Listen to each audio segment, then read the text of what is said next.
One thing I've learned about the Oakland Athletics and their ownership is that you have to read between the lines. And one thing really jumped out to me in this Sports Business Journal article about the A's using an unconventional process for planning their new Las Vegas ballpark. Unconventional? What does that mean? That sort of rings some alarm bells, doesn't it? What the A's are doing is they hired a builder, a very accomplished one, by the way. They built Chase Center, they built Allegiant Stadium, they can get things done. But they did it before they hired a design team. Usually you hire your design architects before you hire your builder. You spec everything out, then the builder comes in and builds it. They're doing it backwards. And why would they be doing it backwards? This quote, buried at the bottom of the article, really jumps out. There's always the risk of, do we come in and take away the wow factor? And I don't think we're doing that. We're looking for the wow factor within the budget, said Dan Wacker, head of pre-construction for Mortenson. Wow factor? Within the budget? Does that sound good to anybody? That should scare people.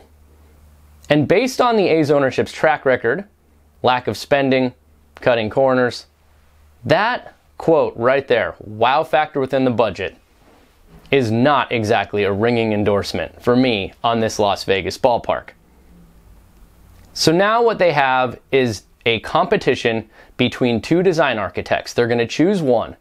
All the while, they have the construction company that's going to build it checking the design to make sure it's not going over budget. And what I've heard so far is that they're having a lot of problems staying within that $1.5 billion budget. So what do the A's do? How do they pay for this? Will John Fisher ever pay for it? Will he sell before he builds it? A lot of questions left unanswered. And again, that is why this process is so interesting. How can MLB make decisions when they don't have any answers? How are they going to afford to pay for this $1.5 billion stadium and provide the wow factor they want if it becomes a budget ballpark, and a tiny one at that, on 9+ acres of land on the Vegas Strip?